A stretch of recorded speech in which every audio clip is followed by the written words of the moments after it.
కార్తీక్ వెళ్ళిపోయాక సైలెంట్గా వెనుక గేట్ నుంచి లోపలికి వచ్చా.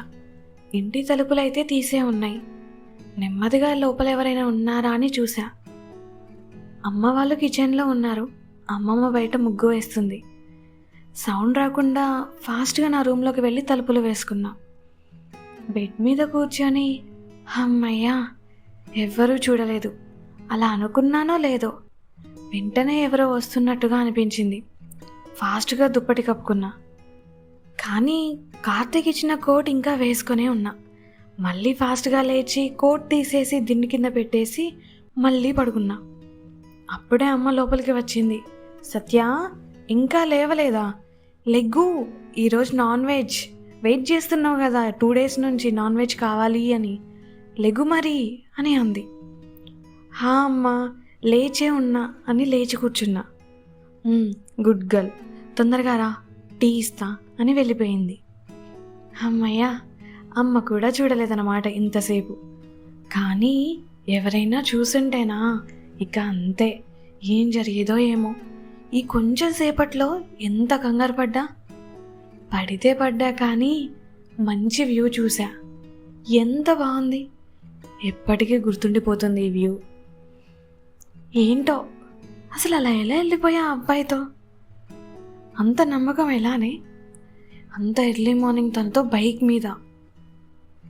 ఎంతసేపటికి ఎవరైనా చూస్తారేమో అలా ఆలోచిస్తున్నావే కానీ ఆ అబ్బాయితో వెళ్ళడం ఓకేనా అని ఎందుకు ఎప్పుడు ఆలోచించలేదు? ఎందుకో అంత నమ్మకం అతని మీద. 3 రోజుల క్రితం తనతో ఎలా ఉన్నా ఇప్పుడు ఎలా ఉంటున్నా? అసలు కొత్త పరిచయం లేదు తనతో. బాగా తెలిసిన వ్యక్తిలా అనిపిస్తున్నాడు. నిజంగా చాలా బాగుంది ఈరోజు. చిన్న పిల్లలా ఆడుకున్నాం ఇద్దరం. అయినా తన దగ్గర ఇంత చనువు ఎలా వచ్చేసింది? ఏంటో ఏమో, ఇంతకుముందు తనని చూస్తేనే కోపం, కానీ ఇప్పుడు తన గురించి తలుచుకుంటే చాలు ఏదో తెలియని ఒక మంచి అనుభవం. ఏం జరుగుతుంది అసలు? అయినా ఇంతకుముందు నా ఫ్రెండ్స్తో కూడా ఇలా బయటికి వెళ్ళా, నా ఫ్రెండ్స్తో కూడా ఇలా ఆడుకున్నా, కానీ ఎవరితో ఇలాంటి ఫీలింగ్ లేదు. ఎందుకు ఇతనే? ఏంటి స్పెషల్ ఫీలింగ్ తనపై? ఎక్కువ ఆలోచిస్తున్నానా? వేరే వాళ్లకు తనకు తేడా ఏంటి? ఈ అనుభవం అంతా కొత్తగా ఉంది. ఆలోచిస్తే అవసరమా అనిపిస్తుంది, కానీ ఇది బాగుంది. సత్య, ఏమైతుంది? పిచ్చి పట్టిందా నీకేమైనా? ఏదేదో మాట్లాడుకుంటున్నావు. అమ్మా వద్దు, ఈ గోలంతా వద్దు, సైలెంట్గా ఉండవే. ఆలోచించే కొద్దీ మైండ్ పోతుంది తప్ప ఇంకేమీ లేదు. అలా నాలో నేనే ఏదేదో అనుకుంటుంటే అప్పుడే కార్తీక్ మాటలు వినిపించాయి. అంతే, ఇంకేం ఆలోచించకుండా మంచం దిగేసి పరిగెత్తుకుంటూ బయటికి వచ్చేసా. అక్కడ కార్తీక్ అమ్మమ్మతో మాట్లాడుతున్నాడు. తన కోసం పరిగెత్తుకుంటూ వచ్చినందుకు ఆయాసం వస్తుంటే తనని అలా ఎదురుగా చూడగానే గుండె చప్పుడు తన వేగం పెంచేసింది. తనను అలానే చూస్తూ ఉన్నా. అదే టైంకి తను నా వైపు చూశాడు. అంతే, ఏమైందో తెలీదు, గోడ పక్కకి వెళ్ళిపోయా. తనని ఎందుకో సూటిగా చూడలేకపోతున్నా. ఏమైంది సత్య? ఇప్పుడే కదా తన గురించి ఆలోచించొద్దు అనుకున్నావు, మళ్ళీ ఇదేంటి? తను నిన్ను చూస్తే ఏమవుతుంది? అయినా తన కోసం నువ్వు ఇంతలా ఆరాటపడుతూ ఎందుకు రావాలి? తన గురించి నాలో నేను మాట్లాడుకున్నా కానీ ఎందుకింత ఆరాటం? మాటల్లో తడబాటు. నాతో నేనే మాట్లాడుకుంటున్నా కదా, ఎందుకు ఇలా అవుతుంది? పిచ్చి పట్టేలా ఉంది ఇలానే ఉంటే అని అనుకుంటూ ఫాస్ట్గా ఫ్రెష్ అవ్వడానికి వెళ్ళిపోయా. ఫ్రెష్ అయ్యి వచ్చి హాల్లో కూర్చుంటే అమ్మ టీ తీసుకొని వచ్చింది. అమ్మయ్య, ఇప్పుడు కొంచెం ప్రశాంతంగా ఉంది అని అనుకుంటుంటే అమ్మ వాళ్ళు వచ్చి నాతో కూర్చున్నారు. ఏంటి మేడం గారు, ఏదో అంతలా దీర్ఘంగా ఆలోచిస్తున్నారు అని అంది. అప్పుడు నాలో నేనే, ఇదంతా ఇప్పుడు నీకు చెప్తే చీపిరి కట్ట తిరిగేసి కొడతావమ్మా, వద్దులే అని అనుకొని, ఏం లేదమ్మా, కొంచెం హెడేక్గా ఉంది అంతే అని చెప్పా. కొంచెం సేపటి తర్వాత అమ్మమ్మ నాన్ వెజ్ చాలా వేసింది. అవన్నీ తినేసి కూర్చున్నా. అమ్మ వాళ్ళు వాళ్ళ ముచ్చట్లో వాళ్ళు ఉన్నారు. నాకేమో బోర్ కొడుతుంది. బోర్ కొడుతుందని కాదు, ఆలోచనలు ఎక్కువయ్యాయి. కార్తిక్ గురించి ఆలోచిస్తున్నా. ఈ టైంలో అతను ఏం చేస్తుంటాడు, తిన్నాడా లేదా, ఎక్కడున్నాడు అని ఆలోచిస్తుంటే అప్పుడే రమ్య కాల్ చేసింది. సత్య, అందరం ఇక్కడ చెట్టు దగ్గర ఉన్నాం, బయట రా అని అంది. అంతే. అప్పటి వరకు ఏదో నీరసంగా ఉన్న నేను ఏదో తెలియని కొత్త ఉత్సాహం. ఫాస్ట్గా ఫోన్ పక్కన పడేసి బయటికి వెళ్తూనే, అమ్మా నేను బయటికి వెళ్తున్నా అని చెప్పేసి పరుగున బయటికి వచ్చేసా. చెట్టు దగ్గర వరకు ఫాస్ట్గా పరిగెత్తుకుంటూ వెళ్ళిపోయా.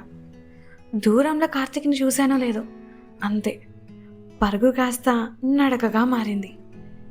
ఏం తెలియనట్టు ఏం జరగనట్టు నెమ్మదిగా వాళ్ళ దగ్గరికి వెళ్ళా. అక్కడికి వెళ్ళగానే కార్తిక్ నా వైపు చూసి, సత్య క్యారమ్స్ ఆడదామా అని అన్నాడు. నాకు అవి అంతలా రాదు కార్తిక్ అని అన్నా నేను. పర్లేదులే, నేను మేనేజ్ చేస్తా అని అన్నాడు. నేను కూడా సరే అనేసా. నేను కార్తిక్ ఒకటి, అర్జున్ అండ్ రమ్య ఒకటి గేమ్ స్టార్ట్ చేసాం. స్టార్టింగ్లో అస్సలు రావటం లేదు ఆడటం. అప్పుడు కార్తికే స్ట్రైకర్ అక్కడ పెట్టు, ఈ కాయిన్ కొట్టు, ఇలా ఆడు అలా ఆడు అని నేర్పించాడు. గేమ్ ముందుకు వెళ్ళే కొద్దీ మంచిగా అనిపించింది. మంచిగా కాయిన్స్ కొడుతుంటే మధ్య మధ్యలో మేము హైఫై ఇచ్చుకుంటూ ఉన్నాం. అలా లాస్ట్కి ఒక కాయిన్ నాతోనే కొట్టించాడు. అంతే, గేమ్ విన్ అయిపోయాం. అప్పుడు నా హ్యాపీనెస్ అయితే మాటలో చెప్పలేనంత. ఇద్దరం ఎస్ అనుకుంటూ పైకి లేచి హైఫై ఇచ్చుకున్నాం. రాదు రాదు అంటూనే బాగానే ఆడావుగా అని అన్నాడు. అంతా మీ ట్రైనింగే అండి అని అన్నా నేను. అలా అందరం మాట్లాడుకుంటూ ఉంటుంటే ఎప్పుడు వెళ్ళిపోయాడో తెలీదు. కార్తిక్ కనిపించడం లేదు. ఏంటి ఈ అబ్బాయి ఇప్పటివరకు ఇక్కడే ఉన్నాడు కదా, ఏంటో ఏమో సడన్గా మాయమైపోతాడు. చెప్పాలి కదా వెళ్ళేటప్పుడు. అయినా నీకెందుకు చెప్పాలి ఎక్కడికి వెళ్తే? మళ్ళీ మొదలెట్టావా ఈ ఆలోచనలు? అబ్బా అని అనుకుంటూ చెట్టు పక్కన ఒక బెంచ్ లాగా ఉంటే అక్కడ వెళ్ళి కూర్చున్నా. రమ్య వాళ్ళంతా ముచ్చట్లు పెడుతూ ఉన్నారు. నాకు మాత్రం ఏం తోచటం లేదు. నా కనులు మాత్రం తన కోసమే వెతుకుతున్నాయి. ఎంతసేపు చూసినా రావటం లేదు. కోపం, చిరాకు, ఏంటో ఏమో అర్థం కావటం లేదు. కొంచెం సేపటి తర్వాత వచ్చాడు. వచ్చి చెట్టు అరుగు మీద కూర్చున్నాడు. ఓయ్ సత్య అని పిలిచాడు. ఏంటి అన్నట్టుగా అతని వైపు చూసా. ఇలా రా అని అన్నాడు. ఎందుకో తెలియదు కానీ చాలా కోపంగా ఉన్నా. నేను రాను, కావాలంటే నువ్వే రా అని అన్నా నేను. తను నవ్వుతూ నా పక్కన వచ్చి కూర్చున్నాడు. ఏంటో అలక కనిపిస్తుంది అని అన్నాడు. నేను తన వైపు కోపంగా చూస్తూ అదేం లేదు అని అన్నా నేను. ఆహా, ఇప్పుడు సత్యభామ గారి అలకకి కారణమేమిటో అని అన్నాడు. నేను మళ్ళీ తన వైపు చూసి ఏం లేదని చెప్పా కదా, అసలు ఎందుకు పిలిచావు చెప్పు అని అన్నా నేను. ఎందుకు పిలిచానా అని ఒక బాక్స్ తీసి నాకు ఇచ్చాడు. తీసుకో అని. ఏంటిది అని అన్నా నేను. ఫస్ట్ ఓపెన్ చేసి చూడు అని అన్నాడు. సరేనని ఓపెన్ చేసి చూసా. జున్నుంది. జున్ను అంటే నాకు చాలా అంటే చాలా ఇష్టం.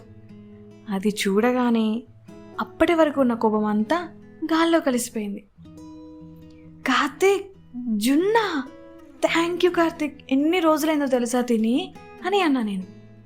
అవునా, ఇదిగో తిను అని ఒక స్పూన్ ఇచ్చాడు.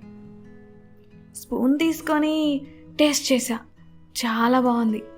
అలా తింటూనే ఉన్నా. సగం అయిపోయాక అడిగా, కార్తీక్ ఎక్కడిది ఈ జున్ను అని. అదా, ఇంట్లో అమ్మమ్మ చేసిందిలే, తిను అని అన్నాడు. సరేనని మొత్తం తినేసాక తన వైపు చూస్తే తను నవ్వుతూ ఉన్నాడు. ఓయ్, ఎందుకు నవ్వుతున్నావు నువ్వు ఇప్పుడు అని అడిగా నేను. తన అప్పుడు ఇంకో స్పూన్ చూపించాడు. అదెందుకు అని అడిగా నేను. ఇదా, నేను తినడానికి తెచ్చుకున్నాలేండి, మీరు కొంచెం ఇస్తే ఈ స్పూన్తో తిందాం అనుకున్నా అని అన్నాడు. అయ్యో అవునా, అయినా అలా చూస్తూ ఉండకపోతే అడగొచ్చుగా అని అన్నా నేను. ఇచ్చేలా ఉన్నారా మీరు, తల కూడా తిప్పకుండా తినేశారుగా, మళ్ళీ మధ్యలో అడిగితే మళ్ళీ ఎక్కడ అలుగుతారేమోనని అడగలేదు అని అన్నాడు. అయినా మీ ఇంట్లో చేసిందే కదా, వెళ్ళి తిను, మళ్ళీ నాకు దిష్టి పెట్టకు అని అన్నా నేను. తను సరే సరే అని నవ్వుతున్నాడు. అప్పుడే ఒకటి గుర్తుకు వచ్చి, కార్తీక్ నీ కాలేజ్ లైఫ్ అంతా చెప్పావు కానీ నీ లవ్ స్టోరీ ఏం లేదా, గర్ల్ ఫ్రెండ్ లేదా, ఏం చెప్పలేదు అని అడిగా.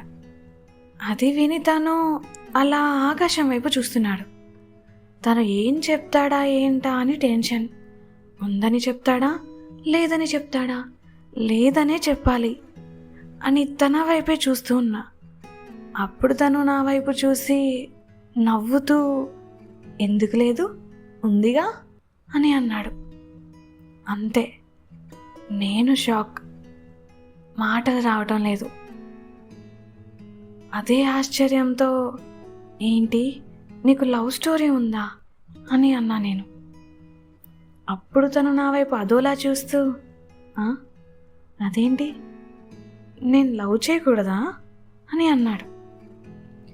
అలానే కాదు అని అన్నా నేను. మరి ఎలా అని అన్నాడు తను. నాకు ఏం చెప్పాలో అర్థం కావటం లేదు. ఆ ఆన్సర్ ఎక్స్పెక్ట్ చేయలేదు నేను. ఎలానో అనిపించింది, మాటలు రావటం లేదు. తనకి లవ్ స్టోరీ ఉంది అంతే, మైండ్లో అది ఫిక్స్ అయిపోయింది.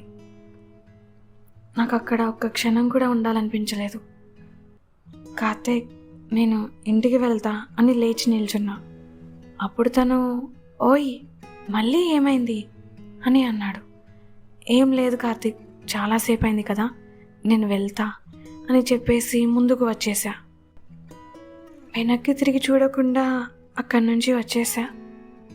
ఇంటికి వెళ్ళే దారంతా ఏదో భారం మోస్తున్నట్టుగా గుండె బరువెక్కింది. తను చెప్పిన ఆ మాట దగ్గరే ఆగిపోయా. అసలు తను ముందు చెప్పాలి కదా, తను ఇంకొకరిని ప్రేమిస్తున్నాడు, ఆల్రెడీ ప్రేమలో ఉన్నాడు అని. అడిగితే కానీ చెప్పడా? ఊపిరి చాలా కష్టంగా తీసుకుంటున్నట్టుగా అనిపించింది. కోపం, బాధ రెండూ కలిసిపోయి నన్ను సతమతం చేసేస్తున్నాయి. ఇందాక ఈ దారిలోనే తన కోసం పరిగెత్తుకుంటూ వెళ్ళిపోయా, కానీ ఇప్పుడు అడుగు ముందుకు పడటం లేదు. ఎందుకు ఇదంతా? అలానే లోపలికి వెళ్ళి కూర్చున్నా. అప్పుడే అమ్మ వచ్చి నా పక్కన కూర్చొని, మళ్ళీ ఏమైందే, నీరసమైపోయావు, ఏమవుతుంది నీకు అసలు? ఒకసారేమో నేల మీద ఆగవు, ఇంకోసారేమో ఏదో ఆలోచిస్తూ ఉంటావు పిచ్చిదానిలాగా, మళ్ళీ ఏదో అయినట్టు నీరసమైపోతున్నావు, ఏమైంది సత్య అని అంది.